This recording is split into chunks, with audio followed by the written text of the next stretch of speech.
What's up everybody, Matt Maran here for another weekly update. So there's lots of exciting news to go over here this week. We have several vehicles that were announced. They're going to be canceled. Some really big news there. Also some exciting new stuff on the horizon though as well. So stay tuned for all that and more. But before I get into this week's news, I first want to thank TouchUpDirect for sponsoring this week's update.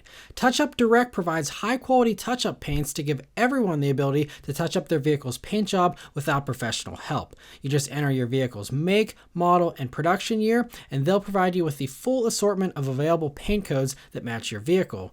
Then you just choose the application method you want. In addition to the usual brushes, they also have pens, aerosols, and even whole cans of paint. They also have a combo tool with a pen and a brush if you're unsure of which of those will be the best for your touch-up job. And that's what they sent me, along with the Platinum kit that includes some sandpaper and some polishing compound in addition to the paint, primer, and clear coat. If your scratches are down to the bare metal like mine were, you'll want to make sure you get the primer. Doing a touch-up properly takes a couple hours to prime and do multiple coats of color and clear coat, but the pen tool really makes it easy and allows a little more precision than the brush in my opinion. After 2 coats of primer, 3 coats of paint, and 3 coats of clear, the touch-up looked much better than before and matched the original paint perfectly. So if your car's paint is in need of a touch-up, head over to TouchUpDirect.com. And I also want to briefly mention that I will be doing another live stream here this Sunday at noon Eastern time, so join for that if you can. But getting into the news here this week, the first news story is really the biggest bombshell that we knew was coming, but still stings to report this. And that is that Chevy has officially confirmed that the Camaro will be done after the 2024 model year.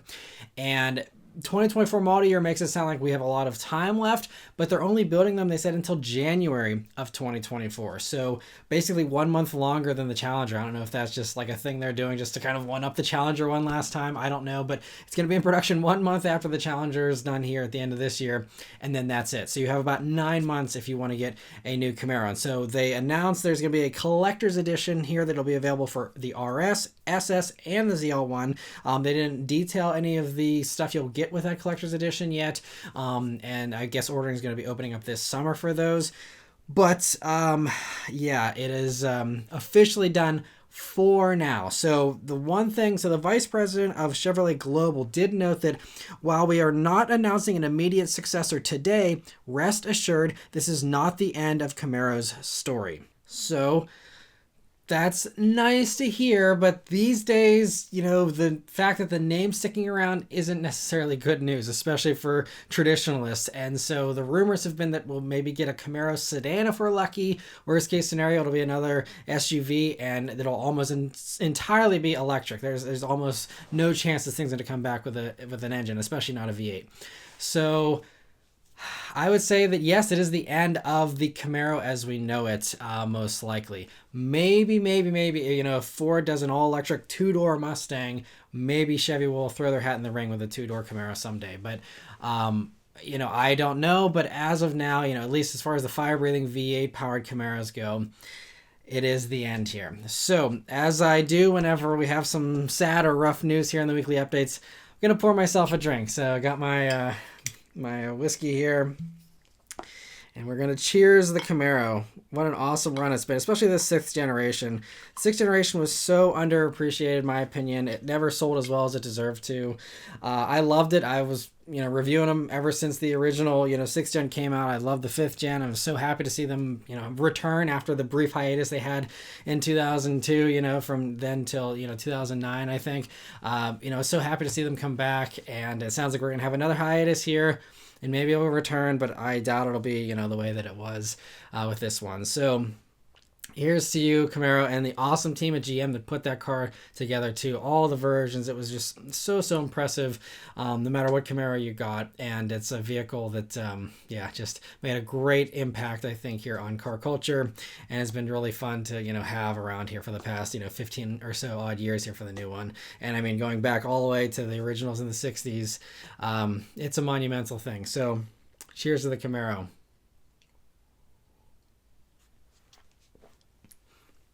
We also have some bittersweet news here from Dodge this week. So they did reveal the Challenger SRT Demon 170. And so it's the final last call model and is the ultimate Challenger as far as performance goes. So it uses the same V8 as the other, Challengers with the supercharger. But in this one, there's a new 3-liter supercharger along with a new pulley, throttle body, injectors, and basically all of the engine internals have been swapped for stronger components. All combined on E85, it'll make 1,025 horsepower and 945 pound-feet of torque, and can do a 1.66 seconds 0 to 60 on a prep surface, and that's including the rollout, which is what they use for standard 0 to 60 testing procedures for anybody, basically. So that officially makes it, technically, I think, the fastest production vehicle. And the prep surface thing's a weird caveat. I'd like to see what the number would be on a non-prep surface, but still, technically, they can say they have the fastest production car in the world right now in production, and it's not electric, which is kind of cool.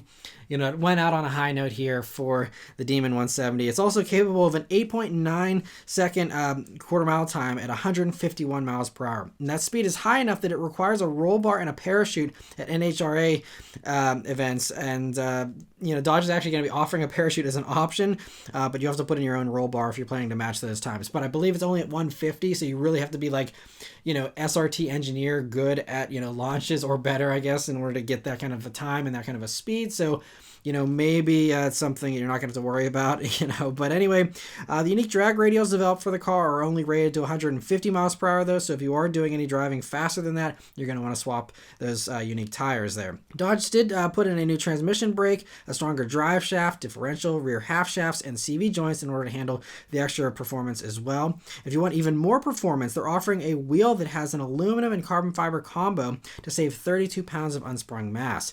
Brakes are 2-piece slotted Brembos up front with 4-piston calipers in the front and in the back.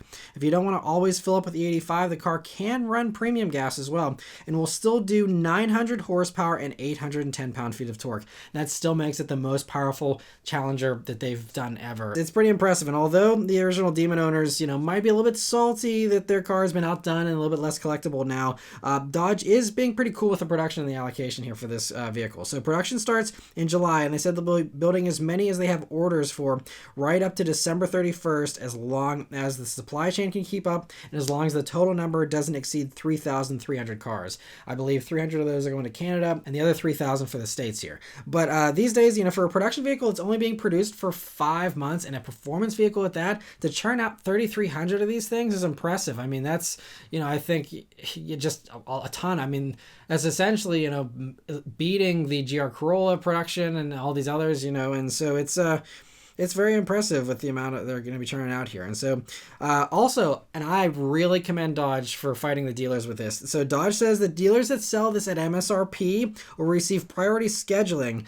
So it's not a silver bullet, but it still really helps, and so who knows, maybe they'll do some shady backdoor thing at these Dodge dealers, be like, we'll give it to you for MSRP, and then before you walk out of the showroom, they're like, but wait, you still owe us another 20 grand check or something. I don't know, but anyway, I like that Dodge is at least attempting to get people to sell these things at MSRP and curb the dealer greed a little bit. Also, current Demon owners can even get a matching VIN for their new car if they want. So you can have both your Demons have the same VIN, which is pretty sweet. And speaking of the MSRP, though, it starts at $96,666 because, of course, it does, being the Demon. And that's before destination. And lastly, whenever you do buy one of these, you also get a special whiskey decanter and stainless steel shot glasses, which is pretty awesome as well. It's an epic end here, to the Challenger, and they really, talk about a send-off. This is the way you send off a car.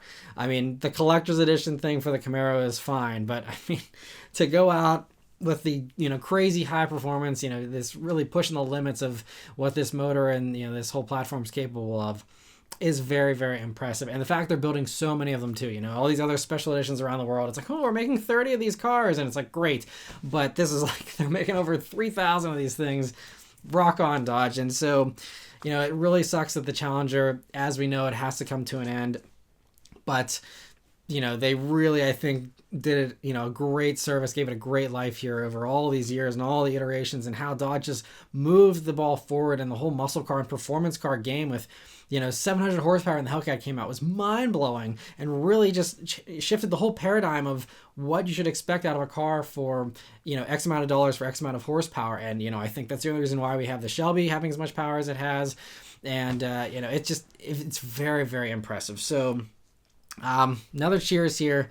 Very bittersweet, but man, what a way to go out, and cheers to Dodge for all the years of epic cars and epic fun. It's another one it's sad to see it go. It really just drives home the point that this is really the end of an era, and it sucks to see, but man, what a way to go out. So cheers to Dodge and the Demon 170.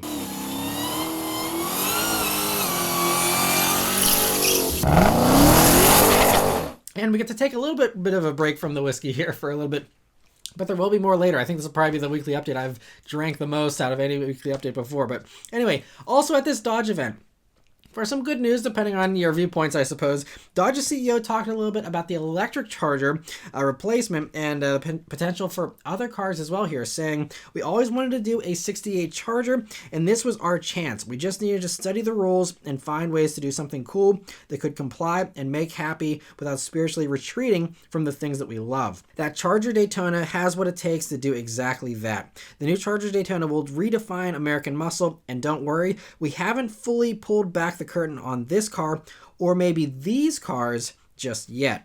So I'm not sure if he was pointing at anything whenever he said that. I didn't see video of that. I just read the quote here. I doubt he's discussing the current vehicles, but Mopar Insiders claims that according to their sources, and they're the ones that reported this quote, they said that the next gen Charger and Challenger are scheduled to debut or expected to debut at Woodward Dream Cruise and the Speed Week thing that's probably going to be happening in August like Dodge always does. That is supposedly when we'll see, I'm guessing, production versions, at least maybe of the Charger. Maybe the Challenger will be a concept like we've gotten here with the Charger Daytona so far. But they're talking like as if the Challenger isn't over, at least as far as the name goes. So that's kind of a little bit of a curveball because we all just expected, okay, well, here's the Charger Daytona. It's a two-door. The Charger's going to go back to its historical place of being the two-door muscle car, and that's the end of it. And now there's this whole idea of a Challenger coming back. Great news. I love the Challenger name, and it'd be awesome to see, a duo of having a sedan and a coupe again. So we'll see, but whether that means that the Charger morphs into a four-door for the production version and the Challenger resumes its place or what, I don't know. But anyway, very interesting to hear that, and exciting that Dodge's CEO is letting on a little bit of information here and teasing us a little bit. Dodge's CEO Tim Kuniskis is so cool and upfront and blunt many times, and so it's really great that he kind of let that out of the bag. There's more to come than just the Charger potentially from Dodge's performance story here for the electric stuff. So exciting to hear that. In some other performance car news here, Acura has teased the Integra Type S with 2 pictures and a short video that reveals a more exciting exhaust note than the Civic Type R.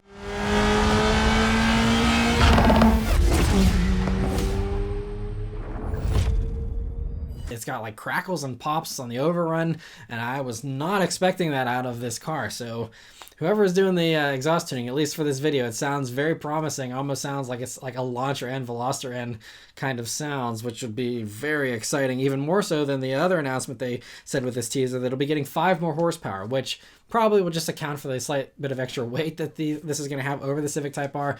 For anyone hasn't been following along with the news, this will basically be the same formula we saw with the Integra, A-Spec and, the manual version of that, being basically a nicer Civic Si. This will be a nicer Civic Type R. I'm 99.9% sure. So don't expect any kind of automatic. Don't expect any kind of all-wheel drive. It'll be front-wheel drive. Same manual as the Type R, most likely.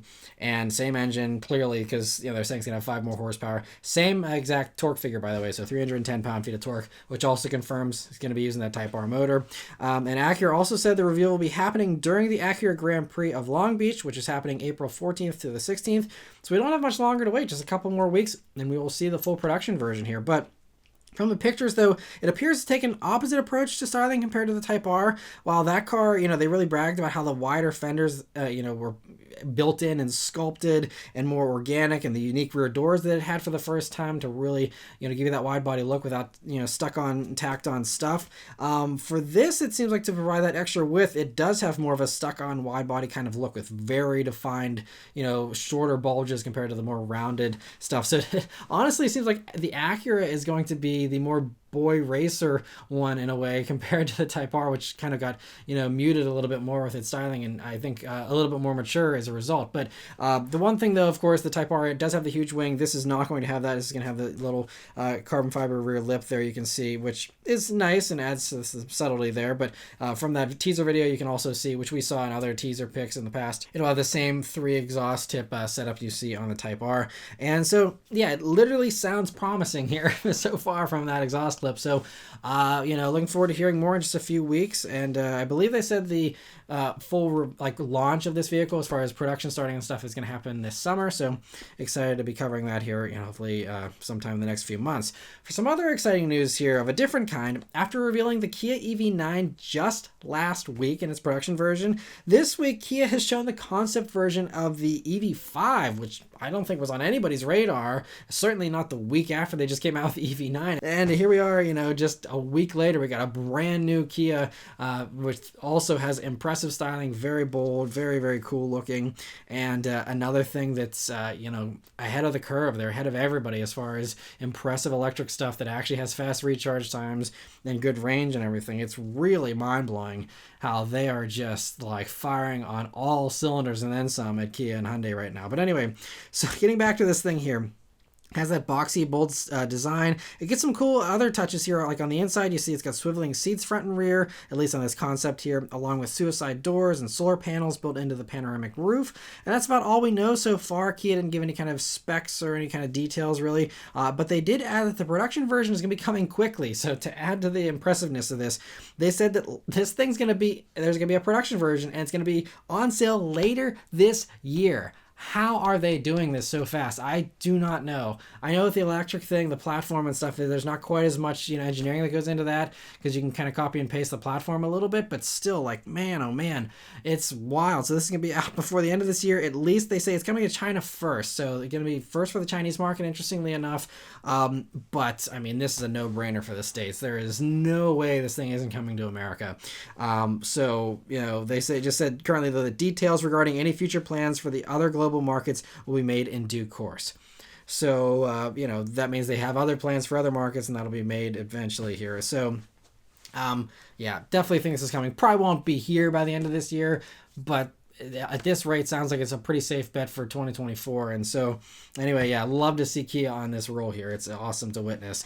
Genesis is also working on new models, and during an interview that Autocar did with the head of product planning for Genesis, they revealed that we're looking at expanding our model lineup, and especially in Europe, a small model is being considered.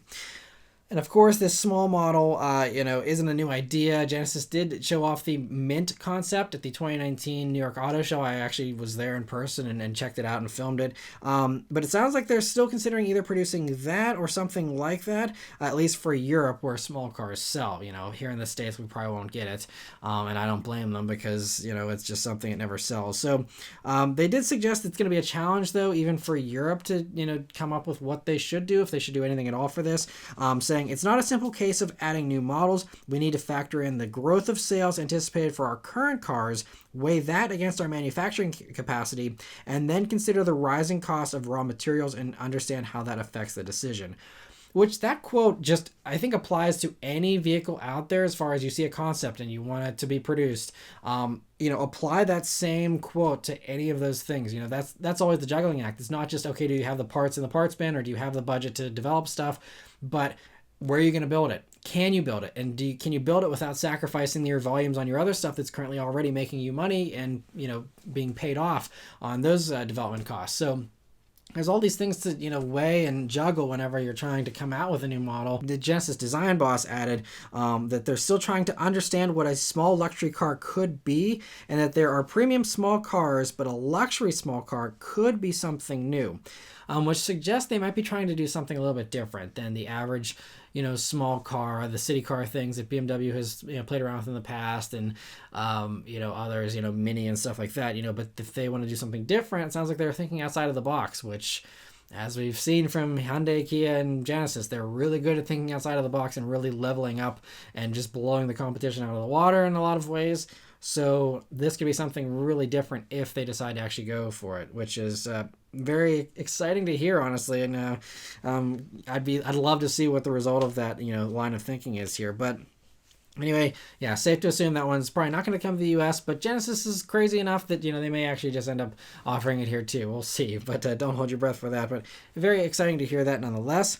And another vehicle that definitely will not be coming to the U.S. here is the new Ford Explorer that was revealed for Europe. So it's electric and completely different than our current Explorer, being the second product of the Volkswagen partnership after the Ranger. So this Explorer, believe it or not, uses the MEB platform, making it closer to the ID4 than our American Explorer. And so Ford says it's made in Europe for Europe, which is why it's smaller than our current Explorer by about 22 inches. Inside, though, it gets all the great tech here. It gets a 15-inch touchscreen, digital gauges, but just 2 rows of seats, notably. It'll offer rear-wheel drive and all-wheel drive. We don't know any of the other specs yet, but if it is really just using the MEB platform, then if it's rear-wheel drive and all-wheel drive, you can assume the rear-wheel drive one's going to have 200 horsepower. All-wheel drive one will have 295. That's what they do in all the other MEB stuff. And, have 150 kilowatt charging. That's probably the safe bet. But we'll see, what they end up announcing. So it'll be built in Germany, though, and it is a 2023 model year, surprisingly. So that means it should be going on sale very soon. It's kind of surprising it be in March, almost April here, and be announcing 2023. So, but Ford did confirm to Autoblog that the current Explorer that is sold currently in some parts of Europe, they said that will be ending production for the European market in the middle of this year. Of course, they'll still keep building it here for the U.S. We haven't even gotten a refresh here for the current generation Explorer here. We also do know there's been a lot of rumors in the past that, an electric Explorer is potentially the next EV debut from Ford here for us as well. So we could maybe see some of this styling, transfer over a little bit, maybe as far as the lighting goes in the front or something like that. Of course, our version will be massive and, have an enormous battery pack and, be excessive and all that. But, we'll have to wait and see, how that plays out. And I haven't heard anything about that in probably over a year. But, it sounds like that could still be the plan, as that could be the next one up here for the States. So we'll see. I'm sure there will be an electric Explorer here relatively soon, or sooner rather than later at some point. But anyway, very interesting to see that. And back to Mopar for a minute here. We have some unofficial news about the coming 2024 Jeep Wrangler that's going to be coming very shortly here, it appears. So some members of the JL Wrangler forums claim to have seen a dealer video that reveals the changes for the 2024 model year. So it's rumored to get a grille similar to the one that we saw in the 20th anniversary vehicles that debuted last month in the Chicago Auto Show. And it'll be getting new wheels, of course, but otherwise they likely won't change the exterior styling, which certainly makes sense. Look at how the Wranglers have looked for the past several decades. And so, yeah, no surprise there. But the bigger change will be inside, where it's reportedly going to be getting digital gauges and a bigger 10.1-inch touchscreen, running the new Uconnect 5 infotainment software and having the wireless smartphone integration that comes along with it. The order banks are already open as well, so some packaging stuff has already been revealed too, and I guess potentially you could order one of these already, even though you haven't seen it. And so they revealed here with the ordering stuff that the 392 version will continue, which is great news. It'll be swapping in shorter 456 gears, and that all will come with 35-inch tires from the Extreme Recon package instead of the 32-inch tires that previously came standard on those. So they're going to really commit to the excessive off-road capability with the 392 version there. And so some a la carte options will now be grouped into packages, and there's a few other minor other changes as well. But lastly, Mopar Insiders claims that the 4xe will be available in a cheaper sport trim for the 2024 model year as well, to bring down that price point. It seems like 4xe Wrangler sales have been really doing well, and maybe even better than Jeep was expecting, and so I think they're just wanting to expand that availability and bring that price point down so that more people can get into that, and that will give Stellantis in general, but especially Jeep, the much needed boost they need for the CAFE numbers to help and increase that fuel economy average. And so I'm glad to see they're going to be adding that in. And Jeep has a press conference scheduled for the New York Auto Show here in just a couple of weeks. And so chances are that is where the official reveal will be for this. And so we'll stay tuned for that here in a couple of weeks.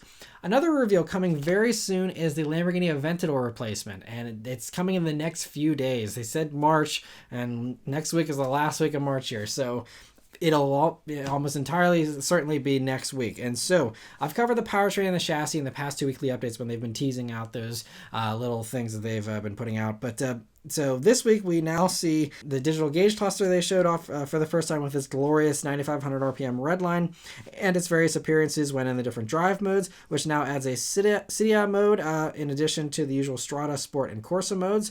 There's also 3 powertrain modes to pick from too: Recharge, Hybrid, and Performance, which are pretty self-explanatory.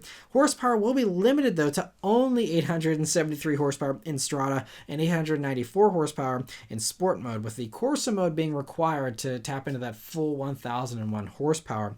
And we should have the full reveal in the next few days here, so yeah, stay tuned for my coverage on that here next week. Also, another V12 powered car that sadly is coming to an end here this week is the Rolls-Royce Wraith. So the final Wraith for the US was already delivered last year apparently, but they're still building them for Europe up until now at least. So Rolls-Royce announced this week the Wraith Black Arrow Edition as the final send-off here for the Wraith and the end of V12 coupes in general for Rolls-Royce. Only 12 of these will be made, and of course being a Rolls-Royce they'll all be unique, but a couple of things they will share is open pore black wood veneer on the inside and a new club leather for the seats. And so there's no pricing revealed because of course it's irrelevant for these, but once they're built the line will be preparing for the production of this Spectre EV, with the first deliveries of those scheduled for later this year, so coming pretty quickly. But just another end of an era. I mean, obviously for Rolls-Royce it's really an upgrade because they want to go for silence and smoothness, and the electric thing's going to do that far better than a V12 even could, even though that V12 has been buttery smooth and super impressive. I had the good luck of driving a Ghost Black Badge several years ago, and I did a review on that, and such a fun, very unique experience to drive one of those things, and really a gem of a V12 too, just with how smooth and quiet it was. So really sad though to see another era ending here in the automotive world, the end of the V12 Rolls coupe there. So anyway, cheers to Rolls-Royce on a great run of awesome vehicles powered by the V12. The V12 still will continue on for a little while here in the Cullinan and the Phantom and stuff, but they're all going to go to this electric platform eventually. So another sad end of an era. So cheers to Rolls-Royce. And another British car coming to an end here that was announced this week was the Mini Clubman. So we had heard, I just talked about rumors a couple weeks ago about how the Clubman was probably on its way out and wouldn't get a new generation. And so Mini confirmed the sad news here this week with the announcement of the final edition for the Clubman. So it adds copper accents and wheels to a black, silver, or white Clubman, along with badges inside and out, more copper colored accents on the inside, and tritone seats. 1,969 of these will be made to pay homage to the 1969 birth year of the Clubman. And so they'll be appearing globally, it seems. They are announcing that that's going to be how many they're going to build for the world. What parts of the world get it hasn't been announced yet. They didn't say any kind of U.S. availability yet or U.S. pricing. I would assume we will get them if they're making that many of them. I'm assuming some of them are coming to the States, so we'll have to wait and see. It's such a cool little car. I actually had also the good fortune of driving a Clubman in the U.K., a right-hand drive SD, the diesel S version of the Clubman, and it was so cool. And if you haven't seen that video, it's a really fun one. Me doing a review on a right-hand drive vehicle in the U.K., driving on the other side of the road, and just had a blast in those Clubmans. There's such fun little cars. And so another one, I'm really sad to see it go. Had the cool barn doors in the back there, split in the middle. Just unique stuff, V12 coupes, just all these fun, unique things sadly going away. And, this will be replaced by the Countryman and the more mainstream stuff. They're going to have the Paceman, I think, is the new one. It'll be a typical crossover instead of the funky wagon with barn doors in the back, but I mean, talk about a car with character. That really, I think the Clubman's really had it. So really sad to see the Clubmans go. And so cheers to Mini and for a great run here of the Clubman. So glad they brought it back here for these new generations. And yeah, a cool little car. Polestar has revealed this week the Polestar 2 BST Edition 230. So if that sounds kind of familiar, they did do a similar formula last year with the BST Edition 270, but this time only 230 will be built versus 270, and they get the upgrades from the refreshed Polestar 2 that we just talked about a few weeks ago, including the slightly restyled front end there and the extra power. But in the BST, they've even bumped the power even more, so it gets an extra 55 horsepower and an extra 15 pound-feet of torque for totals of 476 horsepower and 502 pound-feet of torque now for the Polestar 2. So, I mean, it's really getting to be quite the little hot rod here. Even the regular versions had a nice bump in power, and now this is even more. It's impressive. So, despite that extra power, though, the 0 to 60 time has remained the same at 4.2 second time. So, still very quick, but you'd think that much extra horsepower would drop the time a little bit. So, anyway, they also get front splitters, 4-piston Brembo brakes behind 21-inch wheels and Pirelli P0 tires. There's Öhlins dampers and a 1-inch lower ride height, a strut bar, and micro suede on the seats and steering wheel. So there's no pricing for those yet, but it should be similar to last year's version, whatever those cost. And so anyway, cool to see that. And for the last news story here this week, following up from last week's news about how Germany and several other European countries were banding together to push back on the 2035 internal combustion ban and also the Euro 7 stuff that's coming into effect, around 2025. The update here is this week in response to the fact that they wanted, basically, those countries wanted an exemption for e-fuel powered vehicles. And they said, well, if these things are running e-fuels, we can still meet those climate goals, and we can still keep the, internal combustion engine alive. And so the EU, in response, has drafted a tentative plan here that could allow combustion engines after 2035 if they run on e-fuels only, and only if the vehicles have the technology on board that can identify the e-fuel and only run once it's confirmed that is what it is running. And if it detects normal gas, then it would not start and not run. So that seems like a good compromise. To me, it's like, okay, you're really, all the high tech in these vehicles, it should not be hard to come up with technology to detect, what kind of fuel is in the vehicle. I think, the modern ECU can already detect if this is 93 or 91. I don't know why. And they, adjust that, and pull timing and all that for that. I don't know why you can't apply that same kind of mechanism to e-fuels and identifying that. But apparently, even though it sounds like a good compromise here, according to a Reuters report, two sources familiar with the matter claim that this would require e-fuels technology detection stuff would require new engines for some reason, and that the Germany and all these other countries aren't happy with the way that's set up.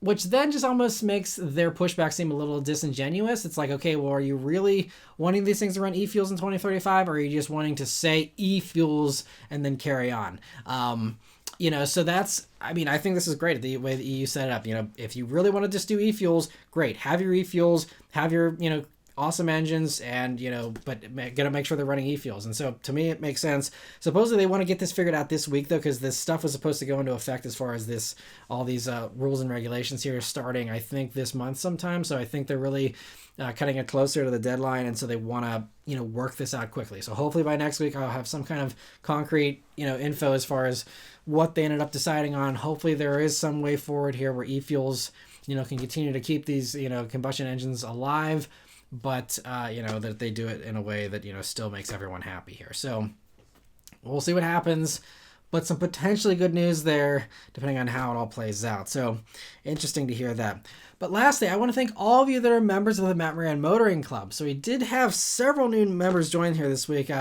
Mostly thanks to those of you who did the membership gifting here in the last live stream as well. I really appreciate that. We also did have another member that did just join on their own on this past week. So huge thanks to Steve Oswald for becoming a member and joining. And also congrats to Shift Your Own Gears, JK, Caleb Chestnut, TLEO, IPL, Otto Dosentem, Ryan L, Snowman, GMC 1505, Danny, and Brian Bob Chapman for all receiving those gifted memberships. I hope you guys all enjoy the membership experience, and I really appreciate your support and hope you'll continue to stick around here after that gifting period is over. And huge thanks also to those who gifted those memberships. It's so generous of you guys in the live streams, and really makes for a fun live stream having all the member feedback back and forth there.